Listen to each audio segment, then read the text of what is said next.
what I want to do in this video is talk a little bit about traditional IRAs. An IRA stands for Individual Retirement Account.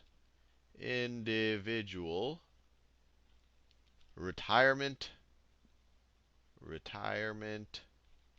Account.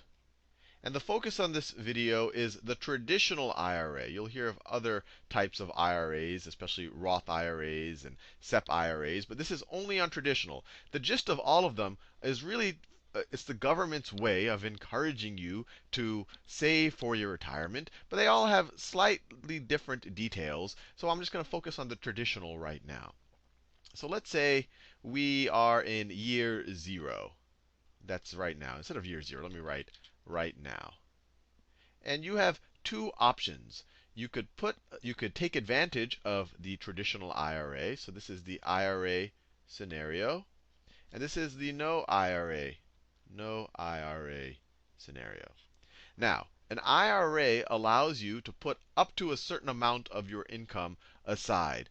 Now, depending on your age and what year it is, that amount will change. But in 2010, that number is $5,000. $5,000 if you're under the age of 50. For under 50. And it's $6,000. This is for an individual, not for a family. And it's $6,000 if you're over the age of 50.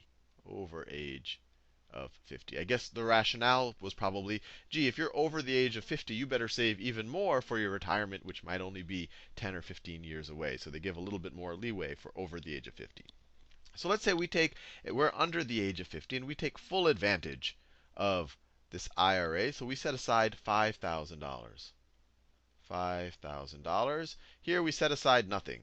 Set aside nothing. Now, in the very short term, the advantage is that this $5,000 of our income will not be taxed. So let's say that my tax bracket, let's say I'm in a 32% tax bracket. 32% tax bracket. Let me write that on the side because it'll apply to both scenarios. 32% tax bracket today, because I'm making some good money. Tax bracket today. So if on the $5,000 only, I'm only talking about the taxes on the $5,000. You're going to have to pay taxes above and beyond that on the rest of your income. But today, I'm going to pay 0 taxes on that $5,000. So 0 taxes on the $5,000. Now, if I don't set aside that $5,000 into an IRA, then I will have to pay taxes on that $5,000. So I'm going to have to pay 5,000 times 32%, which is equal to what? That is, I'll just get the calculator out. So you get 5,000 times 0.32 is equal to $1,600 in taxes. So I'm going to pay $1,600 in taxes today. So in the year that I actually made that $5,000. Now, I can't set aside $5,000 if I made less than $5,000. It's always the lower of your income or these IRA limits. And of course, you're going to pay, even in this situation, let's say you made $100,000. When you put the $5,000 aside, you're still going to have to pay taxes on $95,000. In this situation, where you didn't put the $5,000 aside, you're going to have to pay taxes on $100,000. So you're going to have to pay taxes on the extra $5,000, which is $1,600. Now, let's say in either situation, with that $5,000, you want to buy and sell some securities or some investments. So let's say right after you put it in the IRA account. So now everything is sitting in our IRA account. All of our transactions are sitting in this special IRA account right here, where we can actually buy and sell investments and trade them, but we can't cash them in and turn them into cash and then spend it on a new car or something like that. So, and if we did do that before the age of 59 and a half, we'd have to pay a penalty. So let me write that down. You might immediately say, hey, gee, this is a good deal. Doesn't everyone always do it? Well, the answer is if I pull it out before 59 and a half, I pay a penalty. Let me write this down because that's important to keep in mind. Pay penalty, penalty and taxes if withdrawn, if withdrawn before 59 and a half. And once again, this is the traditional IRA. The Roth IRA, for example, is a little bit more flexible on the actual principal amount that you put into the account, but we're just dealing with the traditional. So this is an important thing to keep in mind. This is kind of the trade-off that you're giving. So the government's saying, hey, I'm giving you an incentive to put this aside, and I really want to make sure that you leave this aside until you are ready to retire. You don't get tempted when you see a nice sports car to cash in your IRA and use it because you're going to have to pay a penalty. But as long as you don't actually withdraw it and turn it into cash, you can actually buy and sell securities within that IRA. So let's say as soon as you put that $5,000, you buy $5,000 of stock A. Here we don't have $5,000 anymore. We only have $3,400 of our original amount. So we buy $3,400 of stock A. And let's say, I don't know, 10 years in the future. So let's say in 10 years, that's going to be in either situation. In 10 years, let's say that stock A has doubled. So in 10 years, and you sell it. So now you sell it, you have $10,000 here. You have $10,000 from sale of A. It's doubled. Here it's doubled, but you only had $3,400 of stock A. So now that $3,400 is worth $6,800. So you have $6,800 from sale of A. And let's say you want to put that into another stock. So let's say you put that all into stock B, and I'm painting a very rosy picture. You can't always ensure that stocks will double. And then so you buy $10,000 in this situation, $10,000 of B, and well, I'll hold off there. So you buy $10,000 of B, and here you might say, oh, I'm going to buy $6,800 of B. But because you are not operating within an IRA account, you're going to have to pay taxes on the capital gains from this right here. So capital gains are gains made from capital investments. In this case, the capital investment is investing in stocks. And since you owned your stock for more than 1 year, you at least will only have to pay long-term capital gains, which tends to be lower than short-term capital gains. So in this situation, you made $3,400 profit. 3,400, I wrote 340,000. You made $3,400 profit. You're going to have to pay 15% capital gains times 15% times 15%. Let's get the calculator out again.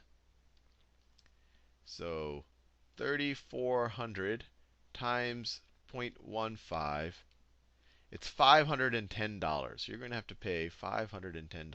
So this is $510. So you take your $6,800, pay $510 to the IRS.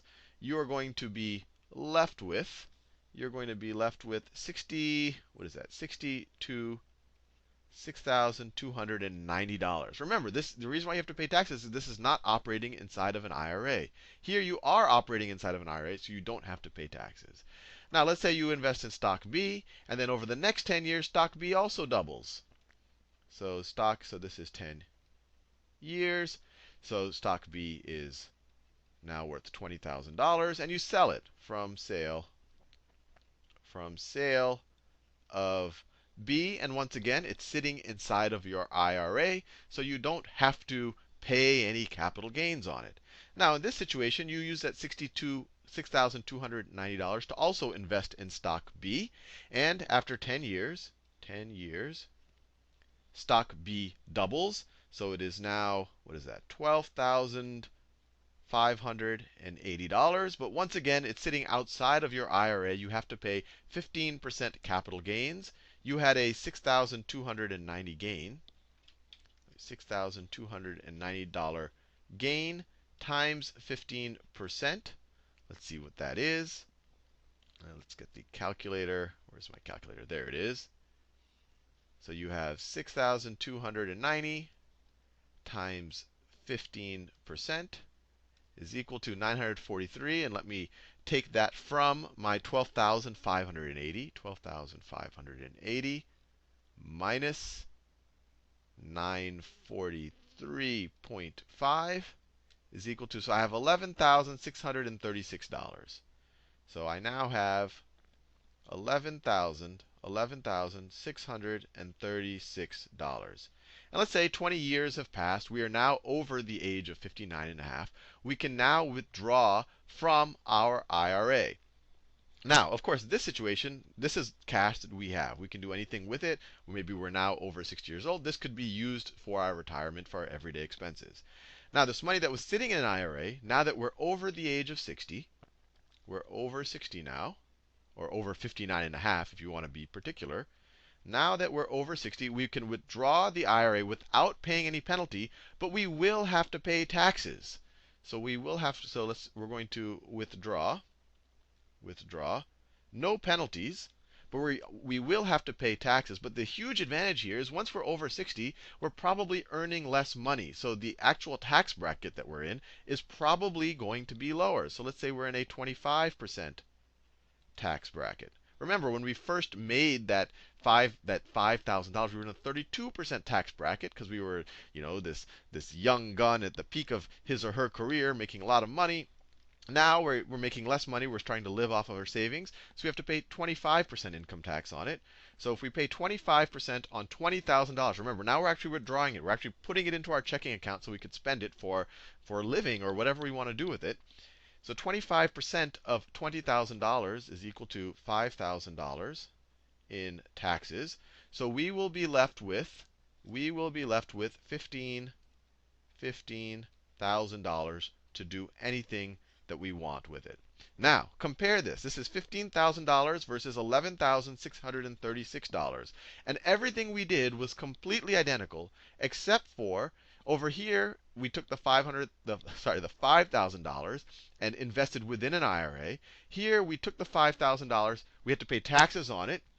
Then we invested it in the exact same way. We actually made very good stock investments in both situations. And we ended up with a significant less amount of money. I mean, this is a, 15,000 versus 11,000. That's almost what is that? A 30-something% difference in the total amount of money he has. And not only that, but this tax we had to pay, we don't have to pay this. This is only a situation where we have a 25% tax rate. When you're retired, you might even have a lower tax rate than that.